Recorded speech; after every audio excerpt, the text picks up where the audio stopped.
Hello friends, welcome to our channel box office blockbusters. কথা বলবো dark world এই মুভির অষ্টম দিনের কালেকশন নিয়ে, রিভেঞ্জ এই মুভির অষ্টম দিনের কালেকশন নিয়ে, কথা বলবো তুফান এই মুভির অষ্টম দিনের কালেকশন নিয়ে। আপনারা জানেন superstar megastar Shakib Khan sir অভিনীত তুফান ফিল্মটি অলরেডি রেকর্ড ব্রেকিং কালেকশন করেছে। ঈদে কিন্তু আপনারা জানেন 5টি ফিল্ম রিলিজ হলেও সবচেয়ে বেশি আয় করা সিনেমা তুফান হয়ে দাঁড়িয়েছে। আমরা আশা করছি এই ফিল্মটি বক্স অফিসে একটি মেগা ব্লকবাস্টার কালেকশন করবে। ফ্যামিলি জনসের সাপোর্ট ভালোবাসা পেলে অবশ্যই তুফান রেকর্ড ব্রেকিং আয় পুরো ওয়ার্ল্ড মার্কেট থেকে করবে। যারা সুপারস্টার সাকিব খান স্যারের ফ্যান তাদের জানিয়ে দিচ্ছি, আগামী 28শে জুন মুভিটি অস্ট্রেলিয়াতে রিলিজ হবে, ইন্ডিয়াতেও রিলিজ হওয়ার কথা রয়েছে।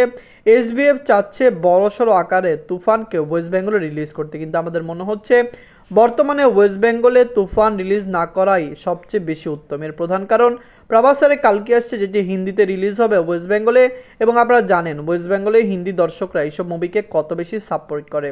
যেখানে আপনারা জানিয়ে দেই সুপারস্টার জিৎ স্যারের বুমেরাঙ্গ চলছে এবং মেগাস্টার প্রসেনজিৎ স্যারের অযোগ্য ফিল্মটিও চলছে, যার কারণে যদি তুফান আসেও তুফান ফিল্মটি ওয়েস্ট বেঙ্গল থেকে সুবিধা করতে পারবে না, যার কারণে আমাদের মনে হচ্ছে মুভিটিকে পরে রিলিজ করাই ভালো হবে। প্রথমত বলবো ডার্ক ওয়ার্ল্ড নিয়ে। বাজেট হলো 1,50,00,000 টাকা। লিডার আপনারা জানেন নবাগত হিরো মুন্না খান স্যার এর মধ্যে অষ্টম দিন কমপ্লিট করে নিয়েছে। ডার্ক ওয়ার্ল্ডের রিভিউ পুরোপুরি পজিটিভ। ফ্যামিলি গান যদি সাপোর্ট করে অবশ্যই মুভিটি বক্স অফিসে একটি ভালো কালেকশন করবে। আপনারা জানিয়ে দেই ডার্ক ওয়ার্ল্ডের স্ক্রিন কম ছিল, মুভির কালেকশনও কম এসেছে, কিন্তু কৌশানী মুখার্জির কারণে এই মুভিকে অনেকেই সাপোর্ট করছে। কলকাতার হিরোইন কৌশানী মুখার্জি, যার বাংলাদেশে অনেক সাপোর্টার, বাংলাদেশের দর্শকরা তাকে খুবই পছন্দ করেন, যার কারণে কিন্তু ডার্ক ওয়ার্ল্ড ফিল্মটি শুধুমাত্র তার জন্য একটি ভালো বুস্ট পেয়েছে কালেকশানে। নিজের অষ্টম দিনে বাংলাদেশ থেকে আয় করেছে 7 লক্ষ টাকা। টোটাল কালেকশন হলো 68 লক্ষ টাকা। আপনারা যদি এখনও ডার্ক ওয়ার্ল্ড না থাকেন দেখবেন মুন্না খান স্যারের এই ফিল্মটি কেমন হয়েছে। তিনি নবাগত হিরো, আমরা আশা করছি বাংলার দর্শকরা তাকে সাপোর্ট করবেন, ফ্যামিলি জনস তাকে সাপোর্ট করবে এবং তার ফিল্মটি বক্স অফিসে একটি ব্লকবাস্টার হয়ে দাঁড়িয়ে হবে। কথা বলবো রিভেঞ্জ নিয়ে। বাজেট হলো 1,70,00,000 টাকা। লিডার হলো জিয়াউল হক রোশন স্যার, বুবলি ম্যাম অষ্টম দিন কমপ্লিট করে নিয়েছে। জিয়াউল হক রোশন স্যার এবং বুবলি ম্যাম দুইজনেরই ভালো অ্যাক্টিং স্কিল রয়েছে, দর্শকরা তাদের সাপোর্ট করে। আমরা আশা করছি রিভেঞ্জ ফিল্মটি বক্স অফিস থেকে মেগা ব্লকবাস্টার কালেকশন করতে সক্ষম হবে। ফ্যামিলি জনসের সাপোর্ট ভালোবাসা পেলে অবশ্যই রিভেঞ্জ ভালো কালেকশন এনে দিবে। মিক্স রিভিউর সাথেও মুভিটি বক্স অফিসে ভালো কালেকশন করছে।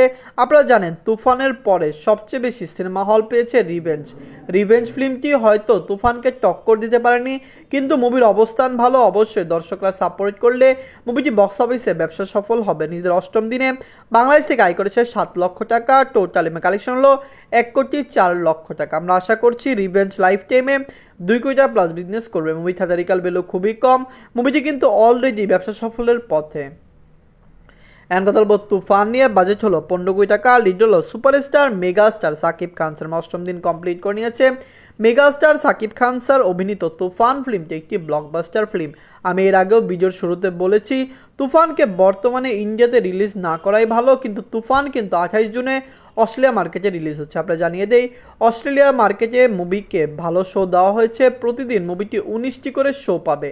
আর আপনারা জানেন 19টি শোর মধ্যে অলরেডি 13টি শো হাউসফুল হয়ে গিয়েছে। সেই 13টি শোর অ্যাডভান্স বুকিং সেল হয়ে গিয়েছে, যার মানে তুফান কিন্তু অস্ট্রেলিয়াতে 13টি শো অলরেডি হাউসফুল শো রয়েছে। এই সময়গুলিতে যদি মুভিটি আরও হাউসফুল শো দিতে পারে তো প্রথম দিনই তুফান অস্ট্রেলিয়াতে একটি রেকর্ড ব্রেকিং আয় করতে যাচ্ছে। আমরা আশা করছি megastar superstar Shakib Khan sir অভিনীত তুফান ফিল্মটি ওভারসিজ মার্কেটে 20 কোটি টাকা আয় করবে এবং বাংলাদেশ মার্কেটে কমপক্ষে মুভিটি 30 থেকে 40 কোটি টাকা আয় করবে।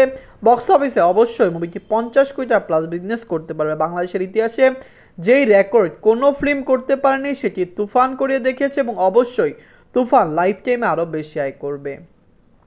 নিজের অষ্টম দিনে বাংলাদেশ থেকে আয় করেছে 1,50,00,000 টাকা। টোটাল কালেকশন হলো 22,50,00,000 টাকা। আপনি জানিয়ে দেই শুধুমাত্র বাংলাদেশ থেকে 8 দিনে মুভিটি 22 কোটি টাকা প্লাস বিজনেস করেছে। আপনি জানিয়ে দেই সিনেপ্লেক্স মাল্টিপ্লেক্সে মুভির শো সংখ্যা অনেক বেশি, সকল জায়গায় হাউসফুল শো চলছে। আপনি জানিয়ে দেই গতকাল সিনেপ্লেক্সের শো সংখ্যা ছিল 52টি, যেখান থেকে তুফান 44টি হাউসফুল শো দিতে সক্ষম হয়েছে। আশা করছি এরকম হাউসফুল শোর ধারা আরও অব্যাহত থাকবে। অবশ্যই তুফান বাংলা ইন্ডাস্ট্রির সকল রেকর্ড ভেঙে দিবে। আপনি জানিয়ে দেই megastar superstar Shakib Khan sir তার ক্যারিয়ারে অনেক স্ট্রাগল করেছেন।